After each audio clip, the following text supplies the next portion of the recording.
Hey friends, welcome back to another video. I'm here with a really special guest. Her name is Larkin Mosscrop. She is an energy educator and also involved in a lot of concepts related to energy literacy. Has a really unique background in science and STEM. So Larkin, welcome. Thanks so much for having me today. So, as you mentioned, I've been working on energy literacy for the past 10 years, not looking just at nuclear, but also the clean energy transition and energy transitions in general, but about how do we bring this to early education? Because I think by the time you've decided you like science, um, you choose to either like science or not. And if you decide not to, you drop science in grade 10, right? Like that's the last year that you have to take it. So then how do we get people interested and engaged in a meaningful way to become someone who can discuss energy? Because there's so much on the media. There's so much out there for people to digest, to be citizens in our country. And energy and climate change are such huge pieces of the puzzle right now. So it's been my focus for the last 10 years. I've been an educator for close to 20. And so how do we even talk about science and energy in a meaningful way? I think energy literacy is so downplayed, right? Especially in this day and age, because living in the West, especially in Canada, it's a very energy rich nation. You turn on the lights, there's electricity, right? And there's never really a moment where we face major outages like the one we had in 2003. And so, tell me a little bit about the importance of energy literacy in our young generation. So I think that's actually a good point that you touched on, is that we don't have the outages. And so people aren't necessarily aware of how that's going to impact them. And in North America, we have a lot of energy, but as we move towards clean energy sources, that's going to dramatically impact how our world works, but also the cost of it, how we move and transition. What does that look like for the economy in general? And getting kids to even learn something like energy efficiency. What's the role of efficiencies and conservation? And I think that's why energy literacy needs to appeal to three things. I'm going to nerd out a little bit. It needs to have an element of fact and knowledge transfer. So we need to understand even what energy is and what the types of energy are, what's clean energy, what's climate change, those types of things. But it's actually shown in the research and in my experience that there's a big contextual element. And so, in order to be literate in energy, we need to understand how we fit into it. And so, sometimes people don't even understand how, they don't know how that a nuclear plant even exists in their area, but they might not even know how electricity comes. I've been asked many times, well, nuclear's down in southern Ontario. I'm in northern Ontario. I don't get any nuclear energy. Well, electrons don't really work that way. And so, just simple elements of energy and what does it mean for them and what does it mean for their world to not be able to plug in your iPad and have it operate. When it comes to energy literacy or electricity and energy, what are some of the common misconceptions that people come to you with? Like, what are some things that they simply don't have knowledge about or completely misunderstand? So obviously, nuclear is a big one. Just simple things about even how it works or how it plays the role in Canada. I think another one is energy security is something that people don't really understand, and it's become more and more of a topic of conversation. And so, what does that mean, and how does that matter to a kid? Is also another important thing. Honestly, most people don't really understand what energy even is. What does it mean? Most people think of energy as just electricity, and that misses, I'm going to say, close to 70% of the energy within Canada.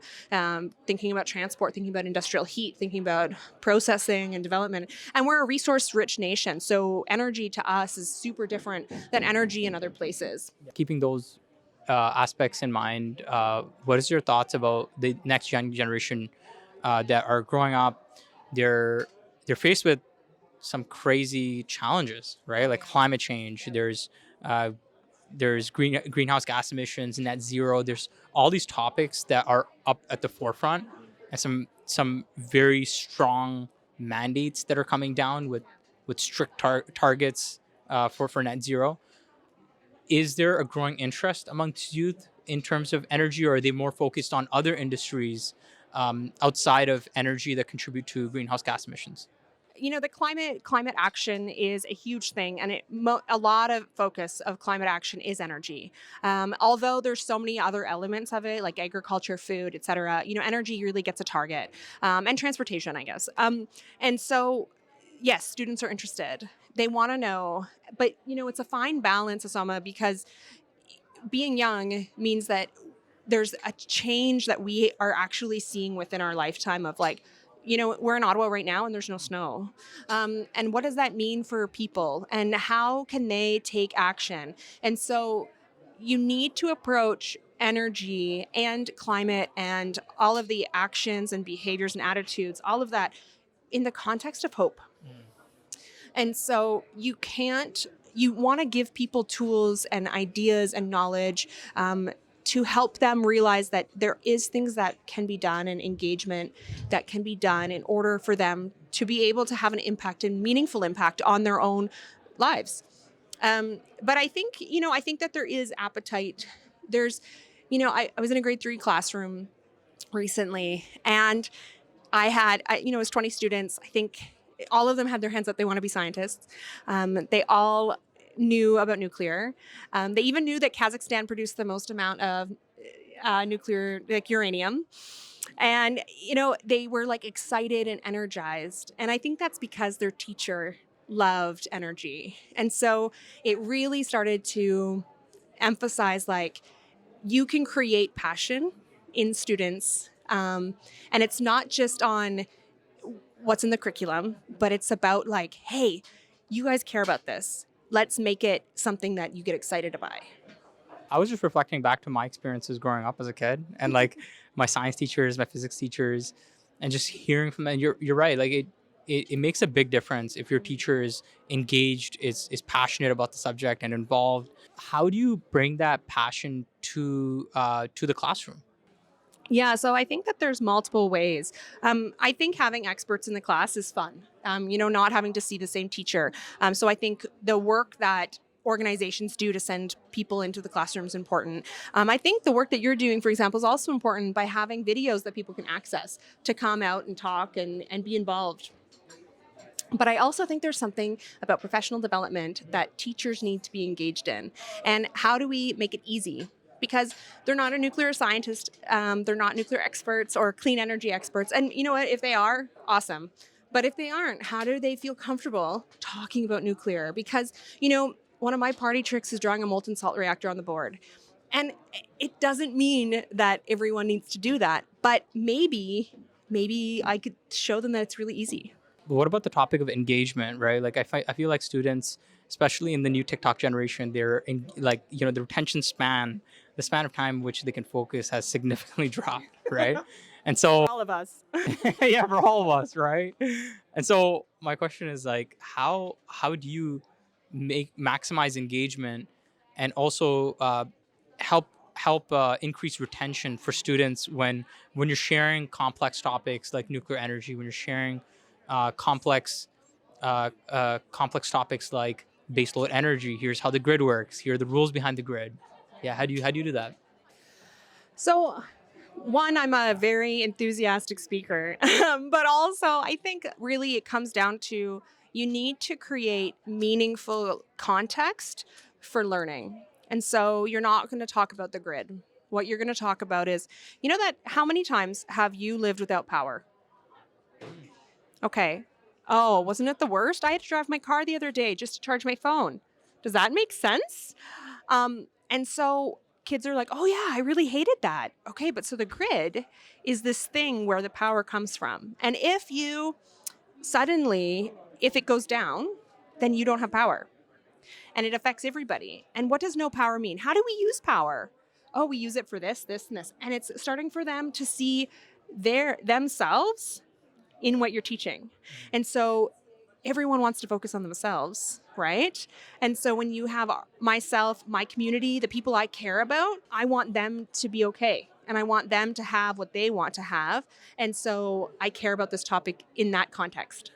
And so education is so much about context, and those complex ideas can be simplified to create a context around themselves, their communities, and how it affects them. I love the aspect of bringing relevant context into the picture, because I find that I'm guilty of this as well. But a lot of folks in the industry, they like to start at figures and facts, and I think that's the gold standard, right? Because facts and figures, but when those facts and figures aren't grounded in a context, sometimes it can confuse people or really turn them off. Yeah, and actually, the energy literacy research, it's quite old. The study, it basically was about nuclear, actually, which was great. So I can prove my point very clearly. Is that they did a study where they taught high school students about facts and knowledge, figures, and information, and they took another group and they didn't do any facts, and they just talked about how it mattered to them. And hearts and minds did not change at all for facts. They completely changed in the values and context work.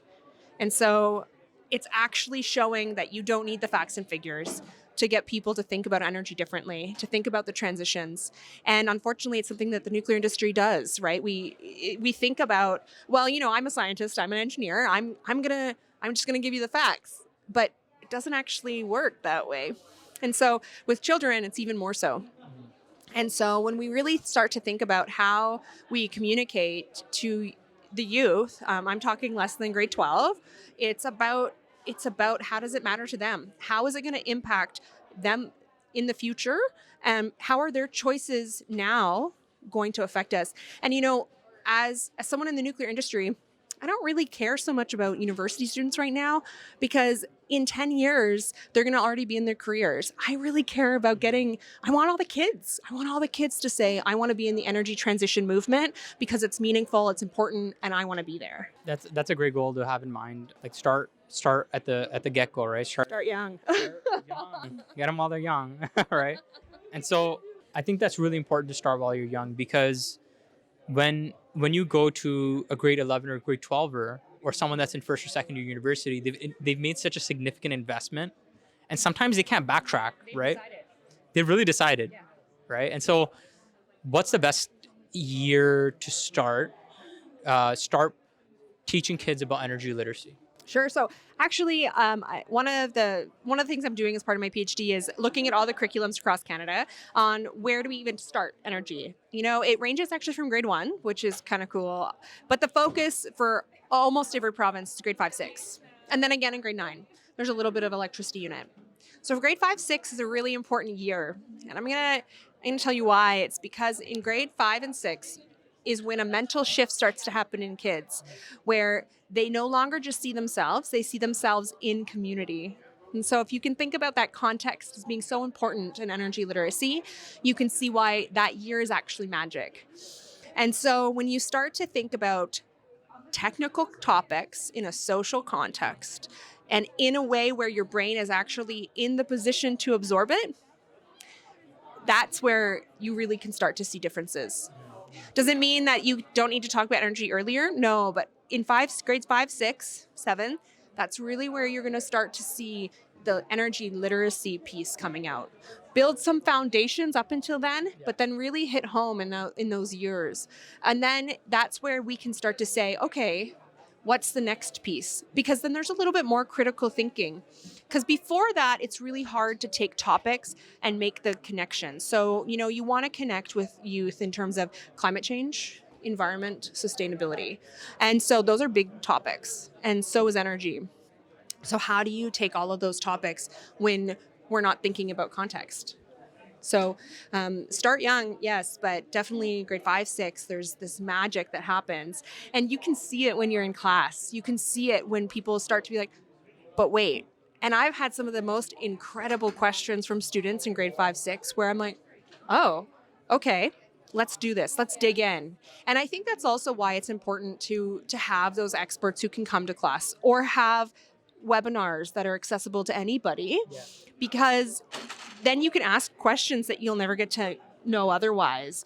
And I always like to say that, like, you can contact me anytime. I will answer, phone a friend. I'm your friend if you want to talk about nuclear.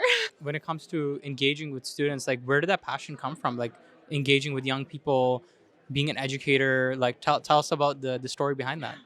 So actually, my mom is a teacher. She owned and operated a school my whole life, and so I started teaching actually French to her, kindergarten, grade 1 to kind of age range, and then I have continued teaching since then in communities, in classrooms, all grades, anyone who will listen.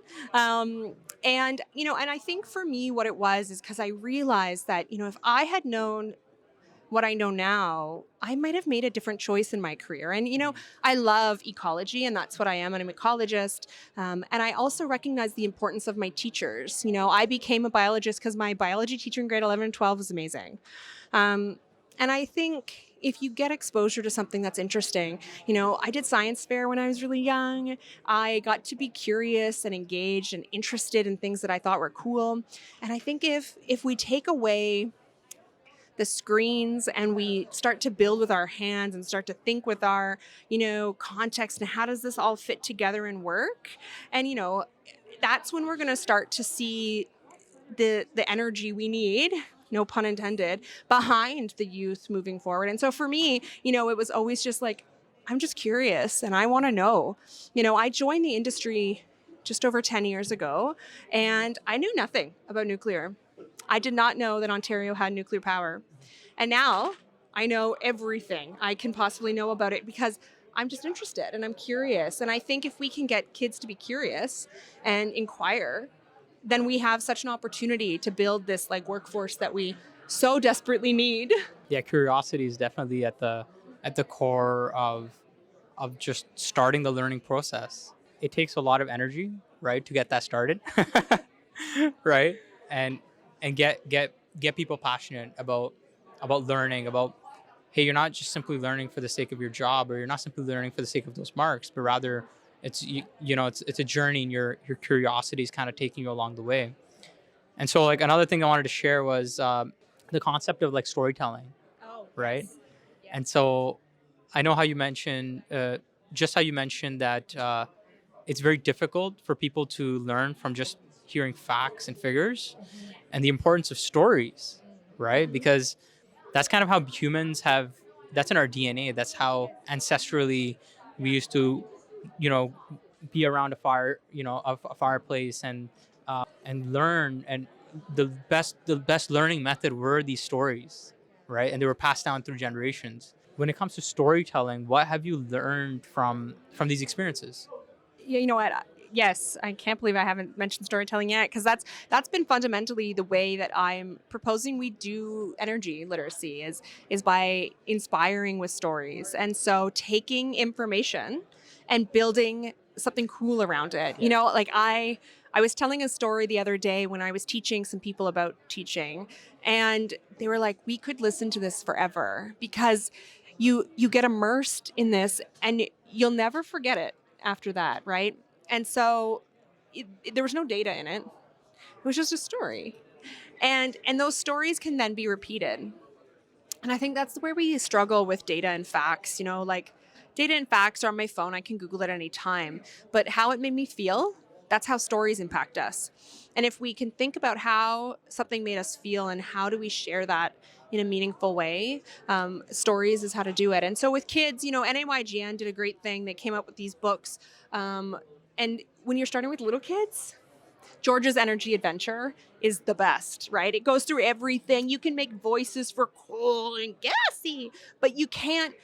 And they leave knowing all about coal, gas, nuclear, solar, wind.